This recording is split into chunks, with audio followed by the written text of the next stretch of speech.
Nos préparations, des préparations qui avaient commencé depuis la fin de la deuxième saison, depuis le mois de juin dernier. Alors, on est, par rapport au tip-off du 11 mars, on est vraiment sur une ligne droite. Là, on a un événement à Lagos ce week-end. Nous allons annoncer la composition des conférences du Sahara et du Nil.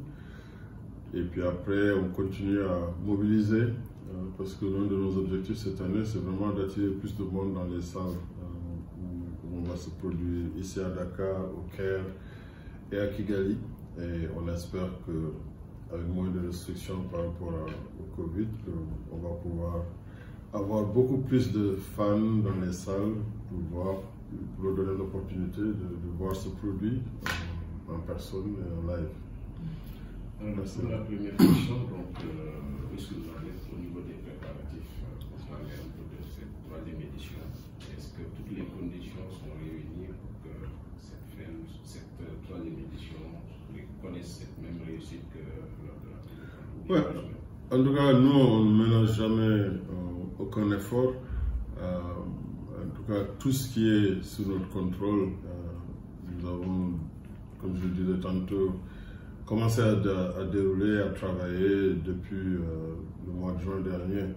Alors, il faut jouer les matchs, il faut organiser l'événement pour tirer des conclusions. Mais en tout cas, en termes de préparation, on est en track, on est sur les rails. Ouais. Alors, cette manifestation entre justement, pour revenir sur la question de Louis, entre dans ces préparatifs. Notre objectif numéro 1, c'est de donner aux équipes des opportunités d'observer des pools de talents pour pouvoir recruter et avoir des joueurs de qualité dans le roster. Et comme vous le savez, sur le roster, sur 12 joueurs, c'est 8 joueurs nationaux, locaux, et puis 4 joueurs étrangers par équipe. Et parmi ces 4 étrangers, il faut 2 Africains. Et par Africains, on inclut aussi les Africains de la diaspora, qui ont au moins un parent né en Afrique. Alors ce combat qu'on a organisé à Paris, justement, nous a permis de voir des talents que peut-être on n'aurait pas vu. On a vu beaucoup de jeunes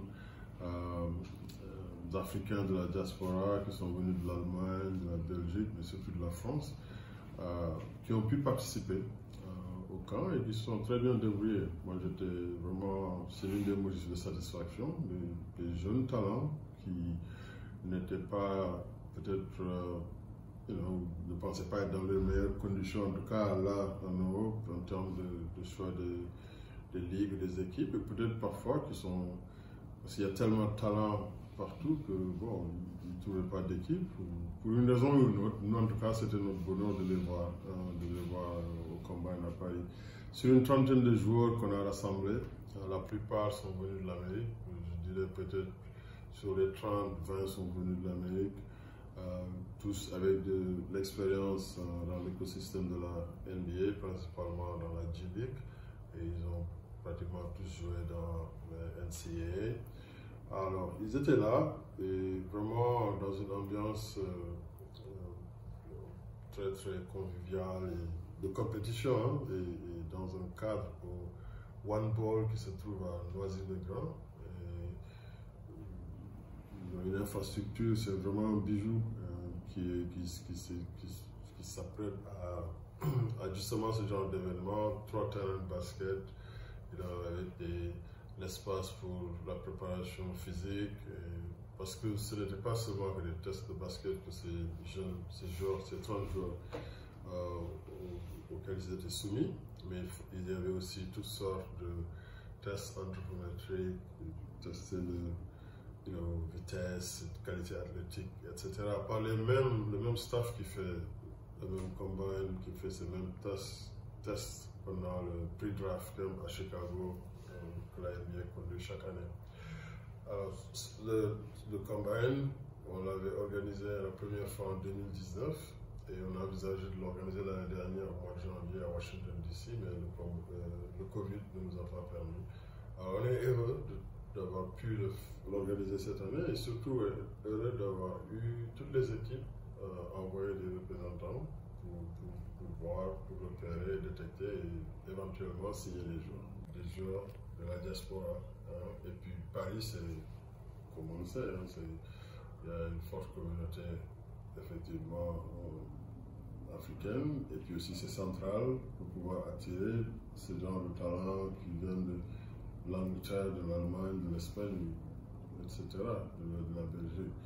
Mais aussi, surtout, il y avait le NBA Paris Game. Il y avait un match le 19 janvier à l'Accor Arena entre les Chicago Bulls et les Detroit Pistons. C'était l'opportunité de voir beaucoup de légendes de la NBA, certains qui sont nos ambassadeurs au niveau de la ville, de la BL, qui ont pu participer au Combine. Joakim Noah, qui est l'ancien des Chicago Bulls, 2 fois All-Star, pareil avec Luol Deng, Thabo Sefolosha, Yann Maimi, obviously l'ambassadeur de la balle aussi, Olomide Oyedeji, et surtout on a eu une visite surprise de Dwayne Wade, qui était là, vraiment, il s'est dit très impressionné. Parce que son fils Zahir était justement l'un de ses parents qui était en lice pour essayer d'accrocher une équipe de la balle. Il a déclaré partout qu'il veut jouer dans la Basketball Africa League cette saison. C'était bien d'avoir Dwayne là-bas aussi. En fait, tous ces joueurs ont joué devant ces clubs, c'est au club de sélectionner. On saura dans les semaines à venir, ils vont commencer à... j'ai vu que bon, il y a beaucoup de mouvements. J'ai vu des joueurs qui ont été déjà pressentis. J'ai entendu ici l'AS Douanes hier. Je pense que j'ai vu quelque chose sur un jeune qui était là-bas, qui signe avec l'ABC, un autre avec les REG de Kigali. Alors, oui, il a suscité beaucoup d'intérêt. Il a bien joué là-bas, il s'est bien débrouillé. Bon, maintenant on verra. Alors, je réponds dans le tas, parce que là, on n'est pas, je suis pas en termes de prévision et de dire quand, mais c'est dans la logique des choses, parce que la NBA est présente en Afrique depuis plusieurs décennies, et il y a un travail de fond qui s'est fait à la base, et tout devient évolutif, comme l'avènement de la Basketball Africa League, mais c'est arrivé 10 ans après l'ouverture des bureaux en Afrique du Sud. Il y a eu aussi des matchs que la NBA a organisés déjà en Afrique du Sud, les Africa Games, Team Africa versus Team World à guichet fermé, sur 3 éditions. Alors, dans le temps, je suis persuadé que ça va arriver, surtout avec le développement des infrastructures. Maintenant, où, quand, là, je ne saurais le dire. Alors, pour le Elevate, c'est un programme. Vous savez, on avait lancé la NBA Academy Africa qui se trouve à Saly, actuellement, où il y a peut-être je pense maintenant c'est près d'une trentaine de jeunes qui viennent de plus de 15 pays africains différents, vraiment de talents d'élite, parce que l'objectif de la NBA Academy, c'est justement de détecter du talent, des joueurs qui ont le potentiel pour aller en NBA, de leur donner l'opportunité de travailler dans les mêmes conditions que le père en termes de classe d'âge et de niveau de talent partout dans le monde. Ils s'entraînent, il y a des entraîneurs de niveau mondial qui ont beaucoup d'expérience au niveau de la NBA. On met des préparateurs physiques et des traîneurs qui sont de véritables professionnels. L'environnement, même le gymnase où ils jouent, ils sont logés là-bas, suivis sur le plan de la diététique et tout. Et puis, ils ont l'opportunité de voyager pour aller compétir contre leur classe d'âge. Là, récemment, il y avait un groupe qui était à Paris, justement pendant qu'on était là pour le Paris Game. Et hier soir, l'équipe est partie à Providence, dans le Rhode Island, en Amérique, pour compétir. C'est des compétitions qu'ils font chaque année. Ils étaient au mois de décembre à Las Vegas, dans le showcase de la G-League. Alors c'est pour se faire connaître et puis mais surtout pour se frotter contre ce qu'il y a de mieux dans leur classe d'âge. Alors nous avons vraiment la grosse opportunité d'avoir les meilleurs 12 de l'académie participer au niveau de la basketball africaine. C'est ça le programme. Les top 12 de la NBA Academy Africa sont sélectionnés dans chaque équipe. Oui, il y a un joueur dans chaque équipe. Et l'année dernière, ce qui va être différent cette année, parce qu'on essaie toujours d'innover pour essayer de parfaire le produit. L'année dernière, on avait assigné ces joueurs au club en fonction de leur nationalité. C'est-à-dire que s'il y a un joueur mozambicain dans l'académie, on le met dans l'équipe de Férébian de Païra.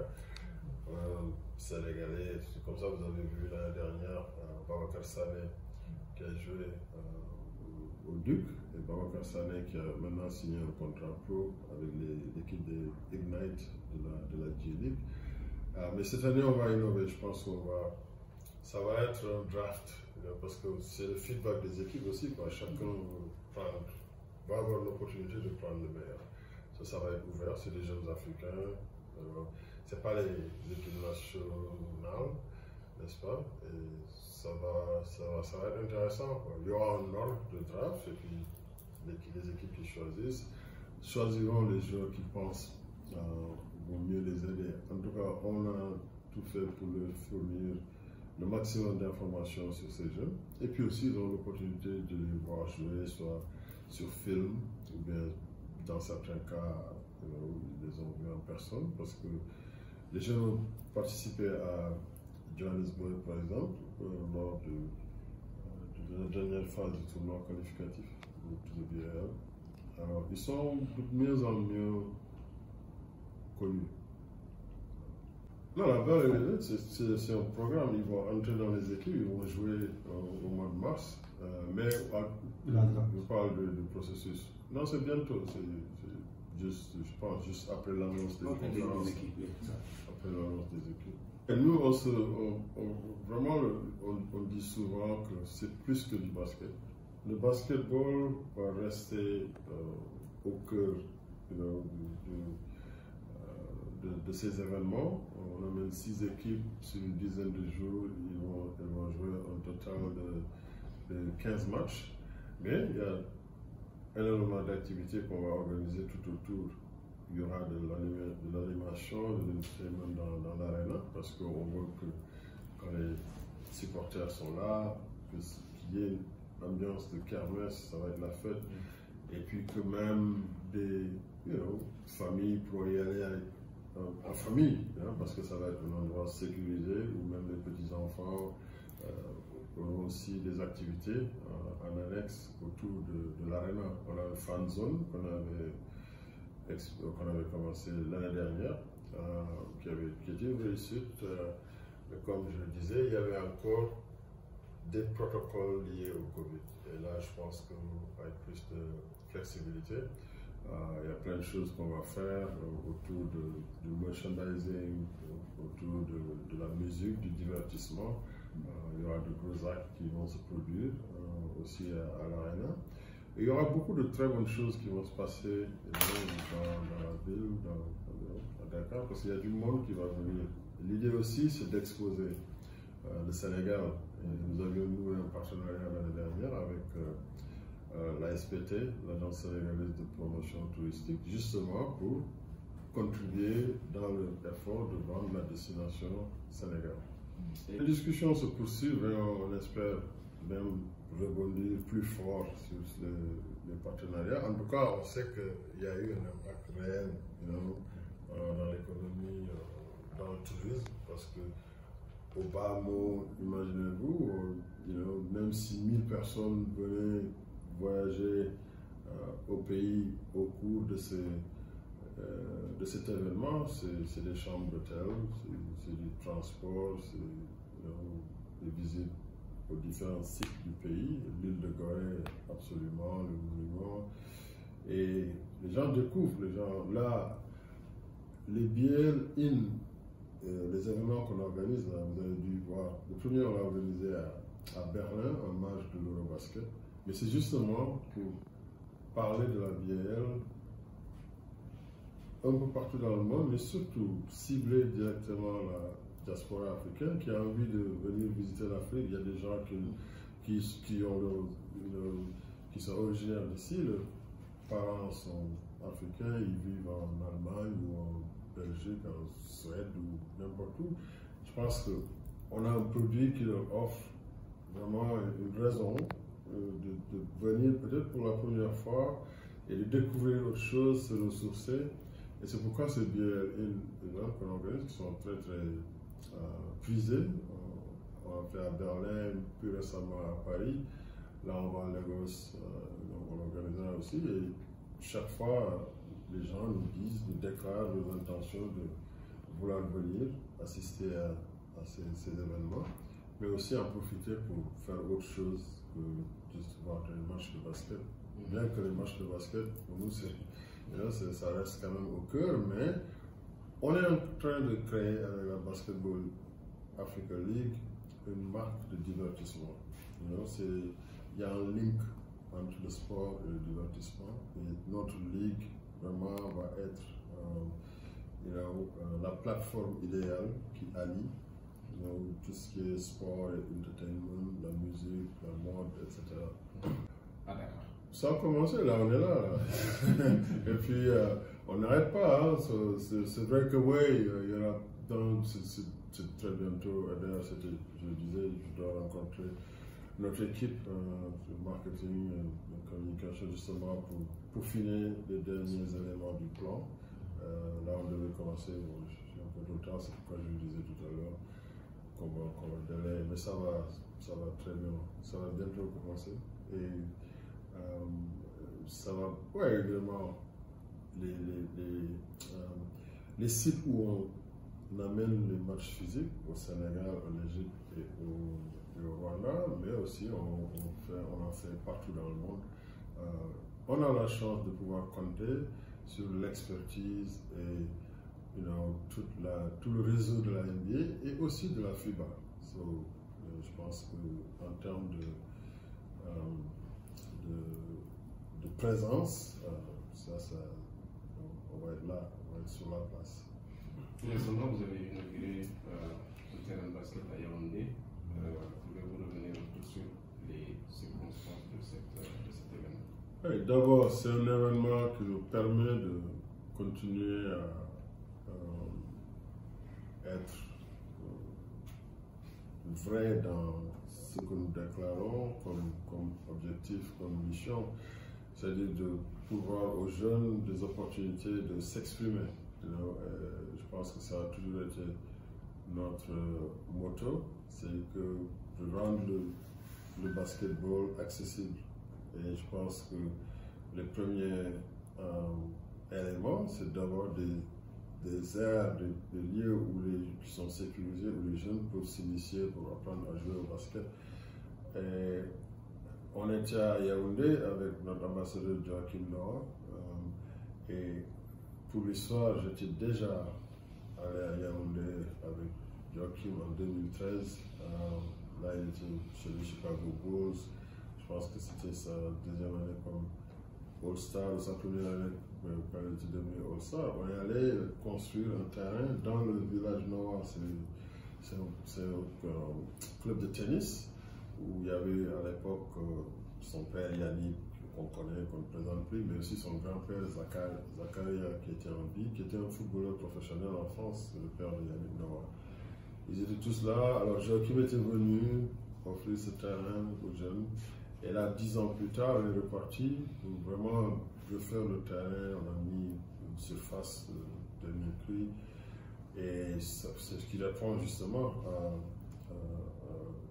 rendre ce jeu accessible. C'est un ambassadeur qui vient redonner à sa communauté. C'est ce que nous continuons d'essayer d'influer chez en tout cas tous les jeunes avec qui nous sommes en contact.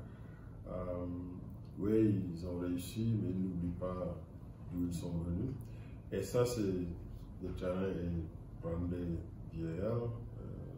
mais c'est juste pour être présent à côté des jeunes. On avait aussi inauguré un terrain l'année dernière lors de match de la conférence du Nil au Tersana Sporting Club, du club au Caire.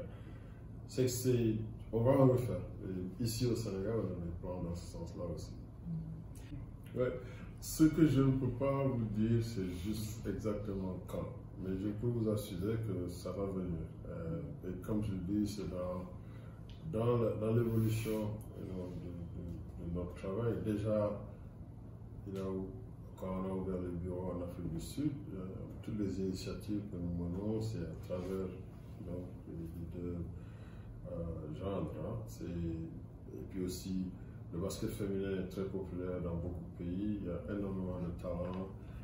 Il y a énormément de jeunes talents qui partent étudier en Amérique comme les garçons. Et moi, je suis persuadé qu'ils reviendront beaucoup plus tôt. Et puis, pour renforcer les championnats locaux, je vois déjà au Sénégal, j'ai lu avec grand plaisir il y a 2 jours que l'une des Lyon qui vient de signer avec l'agenda de Dakar, ma fille à gaucher, Mathilde, je crois qu'il a joué au Colorado ou quelque chose comme ça. Ça, c'est de bons signes. Comme il y a 2 ou 3 ans, Amadou Bamba Diallo était venu, Cheikh Bamba Diallo était revenu pour signer avec l'AS Douanes. Il a joué à la première édition de la Basketball Africa League. Après, ça a ouvert les portes de l'équipe nationale du Sénégal. Ça, c'est des exemples que moi, je suis persuadé. Et même cette année, je sais qu'il y a des jeunes qui ne sont peut-être pas en équipe nationale, mais qui sont revenus, qui intègrent le championnat national. C'est ça, en fait. C'est ce leadership qui existe chez nos filles, qui démontre le talent partout, et va forcément entraîner le début de cette ligue pour les dames. Déjà à Maputo, au championnat d'Afrique des clubs féminins, je pense que la FIBA a commencé, on a commencé à en parler avec eux pour voir quel est le meilleur moyen de faire pareil, hein, parce que la balle, c'est l'évolution du championnat des clubs que la FIBA a organisé. Et on va faire pareil avec les filles. Mais en attendant, on a des programmes qui vraiment impliquent les filles comme notre BL for eux. C'est surtout dans l'engagement, la présentation d'exemples, et puis les encourager à regarder vers le domaine du sport et pour des métiers, pour trouver de l'emploi. Ça m'inspire que nous avons une opportunité extraordinaire avec ce que nous sommes en train de mettre en place. Et on va voir, comment dire, le chemin inverse. Et ça a commencé. C'est pourquoi je cite les exemples de Bamba Diallo. Il y a un autre jeune, Ibrahima Sankaré, je crois, qui a signé avec l'équipe de la ville de Dakar. Oui, Jean-Jacques Boissy et Mathilde. Je suis sûr qu'il y en aura d'autres. Il y a d'autres jeunes filles que je connais qui, parce qu'ils étaient assis, ils sont allés en Amérique, ils ont fait leur diplôme, ils ont fait même des masters, ils jouent en Espagne ou en France. Et je verrais bien toutes ces dames-là revenir et voir les championnats nationaux se renforcer. Mais se renforcer, ce n'est pas seulement par rapport au talent athlétique, mais aussi c'est par rapport à l'environnement. Il faut que l'environnement se professionnalise, il faut qu'on réfléchisse en termes de management du sport, il faut qu'on crée les cadres pour que les acteurs puissent découvrir qu'il y a d'autres métiers que d'être joueur ou entraîneur ou arbitre, et des métiers qui sont extrêmement importants pour faire justement fonctionner cet environnement professionnel. Nous, en tout cas, on est là, on a une trentaine de personnes et on continue à vraiment chercher du talent. Ce talent en dehors du terrain est aussi important que le talent en dessous du terrain. Avec la NBA Academy Africa, déjà, on voit des signes où il y a des jeunes de la diaspora qui évoluent en Europe, qui tapent sur la porte pour venir intégrer la NBA Academy. On en a presque 3, je ne dirais pas d'où ils sont venus, mais ils sont là. C'est des jeunes qui étaient en Europe, qui jouaient dans des structures très connues, mais ils ont préféré revenir. Et aussi, les jeunes talents qui montent maintenant se rendent compte qu'ils peuvent rester ici et continuer à se développer au lieu de chercher à tout prix à sortir de l'Afrique.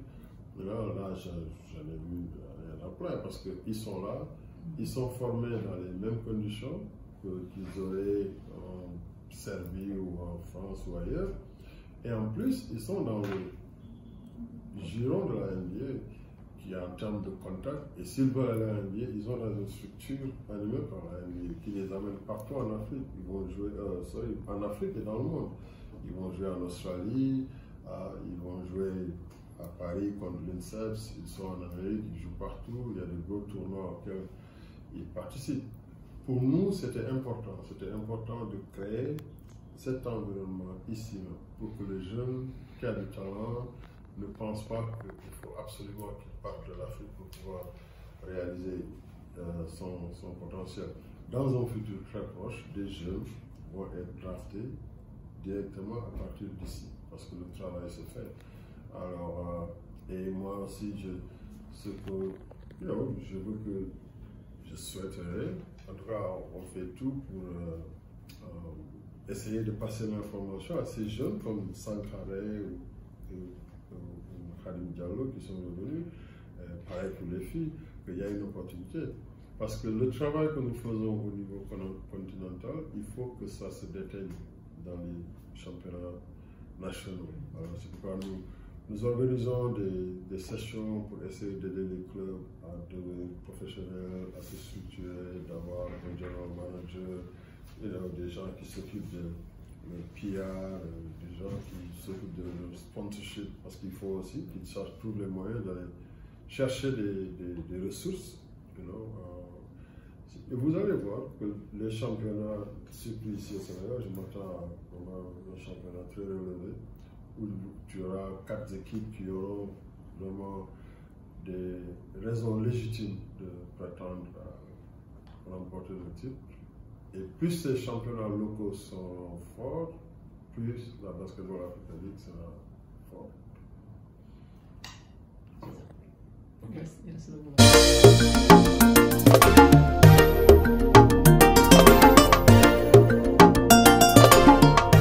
Dakar 24 Info, l'information sur mesure.